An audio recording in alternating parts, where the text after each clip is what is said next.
Welcome to the podcast, my friends. I'm excited about today's topic because especially those of you who are seniors, and perhaps you don't have to be a senior to, want to hear today's topic, but we are all, if you're in your 30s, your 40s, your 50s, what we're about to discuss, I think is so important to you. We're going to talk about taking care of my future. As long as you're living and breathing today, you do have a future. So what are you going to do? You can't just pray only and trust in God that your tomorrow is going to be good. You have the responsibility to make sure that you have a brighter future by doing some things today. My guest today is Mr. Eugene Hill. He's a pastor here at the Faith Center Ministries, but he's also the founder and owner of D&G Financial Services. And we'll give you his contact information in just a moment. But welcome, Pastor Eugene Hill.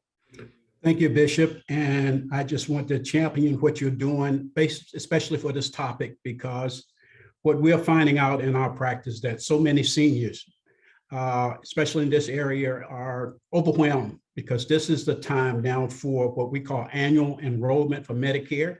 Right. And many, I'm finding, someone enrolled them when they turned 65 or when they became eligible. Those agents may not be in the business anymore. They're calling the 800 number, which is nothing wrong with calling the 800 number, but what we find is that you may get 10 different answers when you call that 800 number. So what we are trying to be proactive, and I commend you for doing this, is to get the message out. What we do in our practice is that for those who are members, clients of ours, we send out a letter prior to annual enrollment, and let me just put that out there. Annual enrollment for Medicare is October the 15th through December the 7th. So we only have a few days, and during this period, each year, Medicare operates on a 12-month cycle, January 1st to December the 31st. And each year, the companies that are contracted with the government, they can come out with new plans, new benefits. And this is all of the advertisement so many people are hearing today. They see people on the TV, Jimmy Walker and all of these people saying that you can get so much money. But the government doesn't give you anything unless you qualify, and that based on your income. And what we do in our practice is we review your situation and we take in consideration those things that are important. And it's so important that you make sure that you don't make a irrational decision and find out that you may going to get some benefit that may not be there, or your doctor that you want to go to may not be in the network. So those are the type of things we wanted to bring to everyone's attention. And I thank you so much for sharing that with us, even at the beginning, because I just sense there's probably a millennial, middle-aged person listening, and they're thinking, I am far from the Medicare need, right? And I don't need Medicare and so forth. But, I believe that there's someone, their parents, grandparents, someone in their lives, their auntie, uncles, who right now are at the Medicare stage, right? So this information that you just gave and the other information that you're going to give is crucial. So true. Because they are now informed and they can take the information to their family members, because, the Bible says, we perish because of lack of knowledge. When you don't know, right, you're prone to making errors. But I also want to say, Pastor Hill, that just because, you're not in need now, meaning the people are watching, it's my uncle, it's my aunt, it's my mom, and so forth. We're aging, right? Right. And because we're aging, this whole healthcare thing is so difficult to understand. So what I want you to talk about, what are the different options out there? Because I hear you started, but it's so complicated. And I even encourage the seniors who are listening and watching, don't go this alone. So what are the options that are out there? And that's the message I wanted to get out to everyone, is that many people go in and they do it as a do-it-yourselfer. So they are calling up and they get the information from one platform. When you understand in Medicare, and I'll just be brief about the overview, with Medicare, once you are eligible for Medicare, once you get your red, white, and blue card, and anyone who has it understands that, and you are eligible for Part A, you're automatically, when you turn 65, you get Part A. Part A is automatically given to you. There is no cost. They say you don't pay for it, but actually you paid for it all your life while you worked. Right. But when you turn 65 and you opt in for Part B, Part A is hospital, Part B is for your doctors, okay? Now, many people get very confused in this area, and I don't want to add to that confusion. So you have your Medicare. So you have, once you got your red, white, and blue card, you have Medicare. That's the government. Any doctor who accepts Medicare, you can go to. What has happened, and the government has realized that there are private companies that can help manage their medical care of seniors. This is where you hear of the many companies, and I won't go into any of the names, but most of them know, and you heard the verbiage Medicare Advantage. That's always there, Medicare Advantage. If you have Part A and B, then you can have a Medicare Advantage platform. Now, this is, I say this tongue in cheek so that everyone can understand. They say Medicare Advantage. So you'll hear them say on the advertisement, you have a plan C. Well, if you have Part A, then you have Part A, B, and D is very simple. D is your drugs. That's your prescription. Right. So you have Part A is hospital, Part B is your doctor, and then you have Part D is your prescription. But when you have Part A and B and D, then the government says you have a C plan. So that's the Medicare Advantage. You have a Medicare Advantage MD. You'll see MAPD. All that means is you have Medicare Advantage and a prescription drug plan. So that's the big overview. Be very careful that you make sure that your formulary, that's your prescriptions, are included in the plan. All of those things. Now, within Medicare, you can have a HMO plan, which is most people who are under 65, they have a HMO, Health Maintenance Organization. That means you have a primary care physician. That means that if you have to go to a specialist, you have to go to the primary care to get a referral. That's all it means. And then if you have a PPO, Preferred Provider Network, that means that you do not have to have a referral from your PCP. But everything comes with a cost. So you have to address your cost, your exposure to what you need and what you're willing to do. And a lot of these plans have a lot of other benefits, and I won't belabor that, but that's the main thing. And it's so ironic, Bishop, with us talking today, I just got a phone call just 2 minutes before you called, we started this Zoom, from one of our members saying that they're not sure whether they're okay with their Medicare. So I will meet with them this week and get that straightened out. So that's what happened. You tried your best to explain it a while ago to a layperson like myself, right?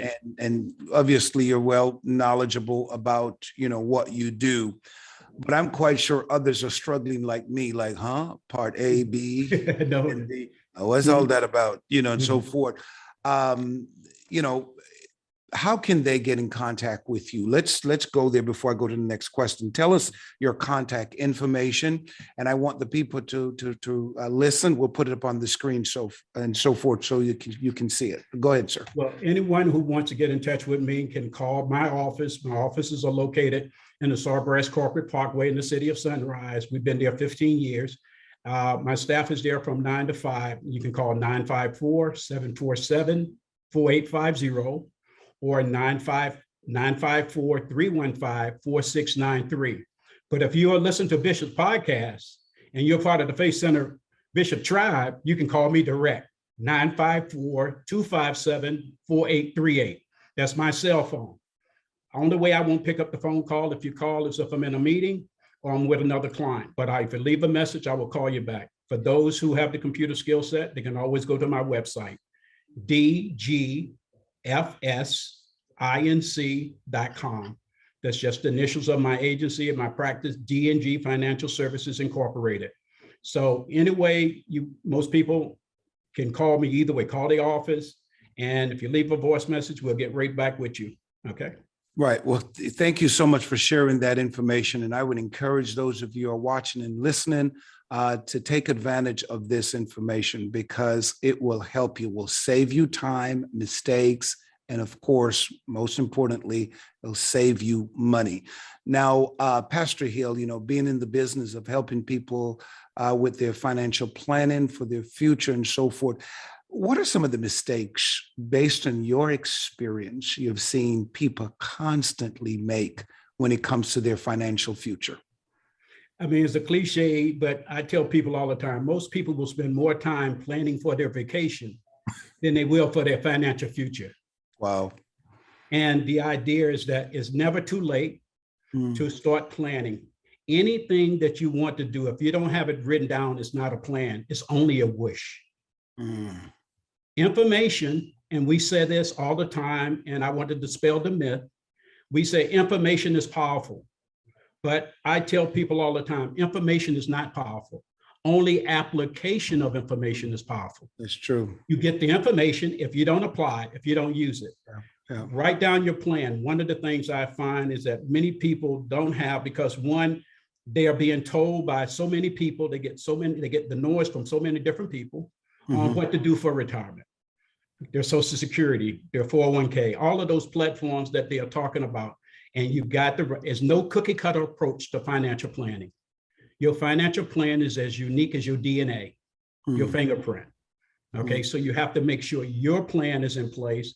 And I tell people this when I talk to them is that in my age group, you got your go-go years, and I don't want to date myself. And then you have your slow-go years. Okay. But then you have to prepare for your no-go years.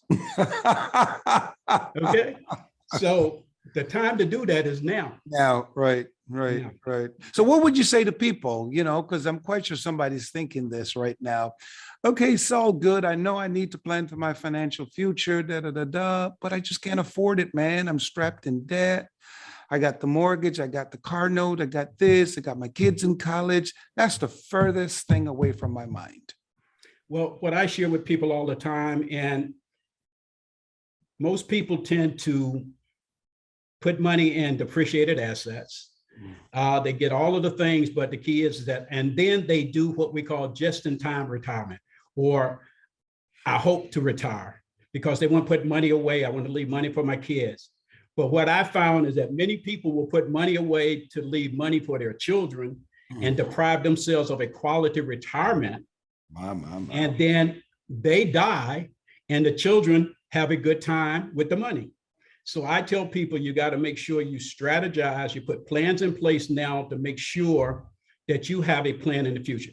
What we've found in our practice, Bishop, is that most people are looking at hybrid retirement, and that's a new buzzword out there, but hybrid retirement is that, and I subscribe to that, is that they say when your avocation, what you would do if you didn't make any money, and your vocation, what you do to make money, meets, you never work another day in your life.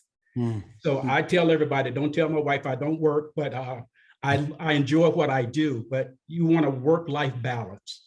So if you can find things that you can do in retirement, that you can, some people who have a profession, they are now becoming consultants and they're generating income. But what I want people to understand in this session is that you have to start putting a plan together. You got to let your family know your plan. And a lot of times in our generation, most people don't want their children to know their financial situation. It's very important that you make sure everybody who is in your sphere of influence know your situation. At what age, sir, should a person start planning for retirement? I tend to subscribe that when you enter into your workforce, when you start earning income, you need to sit down now and get with an advisor, sit down and put your plan together, because it's not stagnant. It's not something that you're going to do and it's not revisited. What we do in our practice, we review annually with all our clients. We have an annual review. We send out a letter. Has anything changed in your situation? Because there could be new grandchildren, could be new children, could be a change of position, more income, less income. All of those pieces come into play. So you have to sit down on at least an annual basis and address your current situation. And when you do that, now you have a plan. And what we're finding is that there's a saying that those who are married live longer than those who are single. Now, I don't know why they say that, but that's what they say. But you have to make sure that you and your spouse are on the same page. Same page, right. Same page. There's no your money and her money is our money, and you got to make sure that you come to the table together. Right, And you got to look at the values that you have, because both of you got to make sure that you're moving in the same direction. You know, the reason why I ask you that question, sir, is, I am a living witness to what you just said, that, you need to start the moment you enter into the workforce and not wait till a certain age. First of all, if you're going to wait until you're in your 40s to start your retirement, you are dead late. Wouldn't you agree with that, sir? Well, the saying is, I mean, it's never late. It's never too late. But again, you hurt yourself. Right. The longer you wait, the more it costs. Right. You got to realize that insurance companies and financial institutions, they are actuarials. They look at your age, they look at your mortality, they look at how long they project that you're going to live. And the key is, with even saying that, Bishop, we have to be mindful that you got to have a plan in place and protection in place early, because it doesn't mean that you got to wait till you're 85 to die. You could die at 21. Right. Exactly. Right. So you got to have a plan. And for me, like a lot of people right now watching, it's not that we don't believe that we're going to die. It's just that we just didn't pay much attention to it. A lot of us, unfortunately, we didn't have this kind of information passed down to us from generation to generation, right? So our parents were just trying to make ends meet, struggling to take care of so many, and then we developed that pattern. But I want to just share this with the listeners, because this is so important. I encourage you. I am passionate about this, not just the enrollment of Medicare, but for those of you, as long as you are in the workforce, you could be 20, you could be 25. You cannot get so busy trying to live your youthful life, ignoring the fact that time passes quickly. And the seeds you sow today will determine the quality of life you'll have tomorrow. I remember, sir, I started this church at the age of 27, a 27-year-old kid who don't know what he was doing, And I remember when I started the church, I did everything that was right. I got a lawyer to make sure the legal paperwork of the church is done. I wasn't like some people, they just go out and start churches, just find a building and you just start. I did everything by the books, not by God, of course, but of course we live in a society, you have to comply with the laws. So I did all of that, got my lawyer, and I organize. If anybody know me, I am an organizer. So I organized well and did all of that. And I remember my attorney said to me at a certain age, and then I had a financial advisor that I brought in, for the church and everything like that. And I remember both of them kept saying to me at 27, Henry, all right, you did everything for the ministry. You set it up, looked at it, you've done wonderful, more than what others would have done. When are you going to start planning for yourself? Awesome. Pastor, let me tell you something. When they said that to me, I kind of resist that, because I'm like, no, God's going to take care of me. Come on, man. I'm about my Father's business. I was zooming on taking care of the church and preaching and doing all those kinds of things. And I ignored it. Listen, I ignored it for about 8 to 10 years. I'm young, 27. Come on, man. So when I had my first child at 37, that's how long, because my story, I couldn't have kids.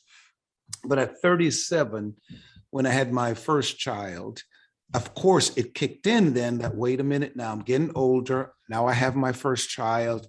I need to make sure I set things right. So I went to my financial advisor to say, okay, let's sit down, let's plan out something. Now I'm ready to build my retirement, to plan my financial future so I can leave a legacy. The scripture says a good man leaves an inheritance for his kids. Right. So he sat me down and he ran a report, which I know you're very familiar with, Pastor Hill. You run a portfolio and a report of your clients' investments and everything. Right. He showed me.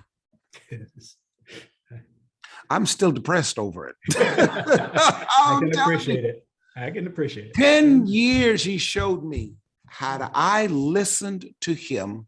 and invested the money. It's not that I mean, I could have made the sacrifice and put that little money away.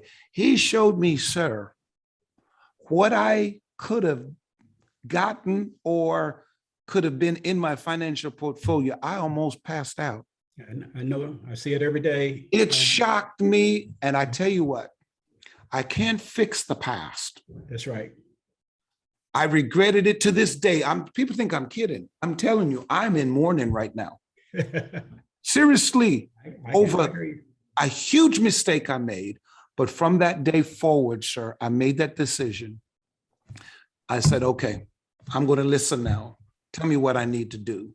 And though I've lost 10 years, listen, you can spiritualize it all you want. I lost 10 years of investment. But today I can thank God I fixed that and I'm in a better place. So I've said all of this to say this, sir, to ask you this question really. What word of encouragement would you give to people who are like Henry? Well, you know, the Lord will take care of me, whatever, you know. Well, one of the things, and I have a whole program that it's an open letter to pastors, because I've been around the ministry and various ministries for many years. And I find that, and I champion what you said, Bishop, is because I find so many pastors and so many people in the kingdom, they will take care of the congregation, but they will take care of themselves. And you have to not only leave a legacy, you have to live a legacy. And what I'm saying there is that you have to make sure you put your financial house in order and make sure you got things in place now. Because if you have peace of mind when you know, and I tell people, we talk about retirement, we talk about all of this, but even in retirement, you got to have your no-so money.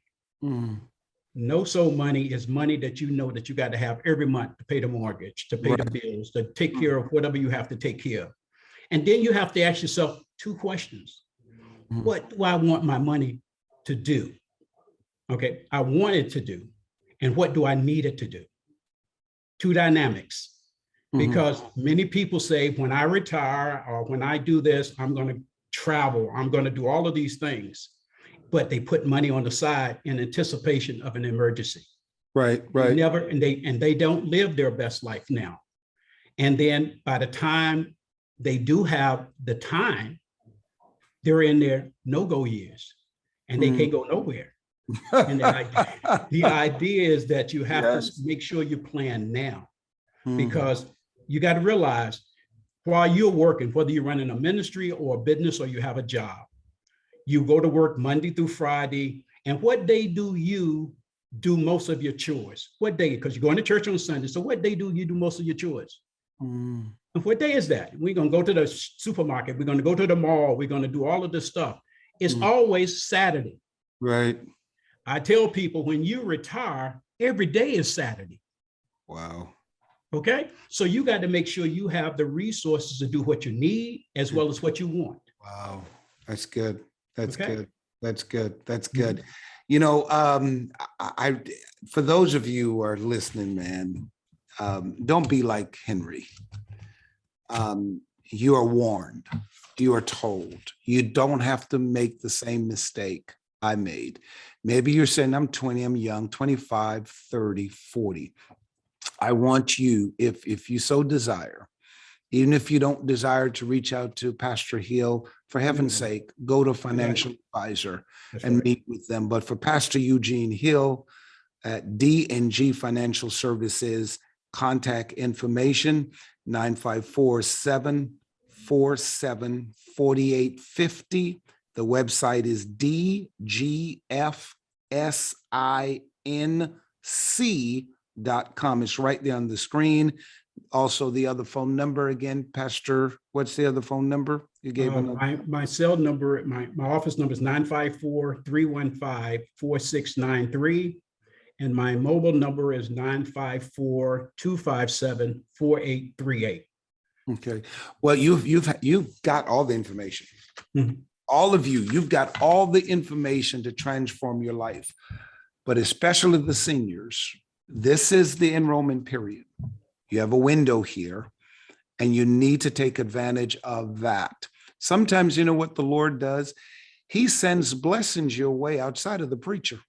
He's not always your pastor, right? Sends people like, D&G Financial Services to help you make the right choice, because everybody's need is different. As Pastor Hill said before, that you just need to find the right plan for you, and he's gifted in this area. So please make sure you utilize his gift. Any last minute word, Pastor, you'd like to share with the viewers? And I'm glad you said that, Bishop, because I'm not looking to disturb any relationships that you have. All I'm trying to do is get the information out, and then you make sure you have application of that information. Right. If you have my website, anyone can go out to my website, and once you log in, it will say a firm foundation for your financial future. And you will see a blue bar that says, get your risk score now. You will answer 11 questions, and wherever you have your money, whoever you're working with, it will give you a comparison of where your risk tolerances are. Because what we are finding is that a lot of people, because they're in the workplace, they have platforms in place at work, you want to make sure that where you have your money is congruent with your risk propensity. And if you're not, then you can make some changes. But go out and do that. That's something that you can access on the website, very user-friendly. Just follow the prompts. And the other thing I would like to leave with everyone, and I know you said it the other day, is that one of the things that you have to be able to think about is that most people who are 65 will have an experience in long-term care. Okay, and that slow go year. So you have to address that. And now there are many ways to address it, and this is maybe not the time to address it, but there are many ways to do it. And a lot of people look at the premium, but there are many ways that you can do that. Do it. Okay. Always remember this: the worst thing can happen is that we want long life. We want to make sure that we be here and want to be there when the rapture comes, but you don't want to outlive your money. Right. The worst thing, you can have more life than money. Wow. So you have to start planning today to make sure you have a peaceful and joyous future when you're ready to retire, whatever that state may be. Wow. And that's what I like to leave with everyone, Bishop. That is so powerful. When you talked about long-term care, I too had to do that, because like you said, you don't want to have more life than money. And a lot of times we look at certain class of people, culture of people, and say, how comes they can have a 24-hour nurse? Well, it just didn't happen overnight. Some people, of course, it's their wealth, but some people planned earlier, years before long-term care. If you don't understand the term, you don't know what it is, especially if you're a senior. You need to hear about it. It may be, again, nothing is ever too late, but again, for those of you, especially if you're in your early 30s, I would encourage you, 20 years from now, you'll be 50. You'll be shocked at the quality of life and the opportunity you put for yourself if you'll take the time, call people like Pastor Hill, the information is on the screen, and say, look, here's the key. This is the life, because he said to you on his website, 11 questions, just to kind of get a feel of who you are, where your financial status is, where your desires are. Because if you desire to say, when you get old, you want to cruise, you want to have Saturdays every day, because that's what's going to happen. You have to plan towards that. If you, when you're old, you don't know if you're going to be bedridden. You don't know if you're going to be in a wheelchair. You don't know. You've been praying like me. I prayed that God would give me up to 100. I prayed not sick or anything, but I don't know. Then here's the key. Your kids don't have the time to take care of you. Oh, that's good. Oh my goodness. That's the truth. The kids of today. See, back then, we were taught, take care of your parents, These kids, once they go off, marry or meet their lover, they got their family to take care of. First thing they're going to want to do is put you in a nursing home. Or they may not have the resources or the know-it-all to put you in a nursing home. So what you have to think now, here it is, you spend all of your life, your resources, your money, your time, investing in your children. It's not that they're bad kids. They just can't do. What are you going to do then? So true. That's You're so going to be true. at the mercy of whatever, but it is comforting, Pastor Hill, to know you have a long-term care plan that, you know what, you can stay in your own home True. and That's hire true. your nurse. And Bishop, even with that being said, and I'll share just a brief personal situation. Our boys tell us that if something happens to my wife and I, their mom, we can come stay with them. Mhm. Okay. Now, my son that works with me, he's in the practice when he runs my office in Colorado. He's retired Air Force major, works with me, very sharp young man. And I hope he don't hear this because I'm making his head big. But I tell him it's him and his wife. That's two. He has 4 children that he has to send to college. Two of them are in college already. That's 6. If he's going to take care of me and his mother, that's what, 8. And he can't take care of me and his mother if he's not going to take care of my daughter-in-law's mother and parents, a mother and father. So that's 10 people. Wow. It's 2 paychecks in that household. How are you going to do for 10 what you are trying to do for 6? Wow. So we have to be very intense. It's not that children are not there and we should be there for our family, but they have to go to work. Right. They have to do certain things. Right. And my mother used to say, God bless the child who has his own. So you got to make sure you got plans in place. And the last thing I would like to leave with you is that do not get caught up in the myth that the government is going to take care of you if you're in a long-term care situation. Because they will not. You have to be indigent. You can't have no house, no money, no nothing. And before they can do anything, Medicare does not take care of long-term care situations. Okay, so don't let anybody fool you with that either. So make sure you got your own platform in place. Pastor, it's been a pleasure. It was a great topic, and I know my listeners were informed today. Again, Pastor Eugene Hill from D&G Financial Services. His contact information is on the screen. Please go reach out to him.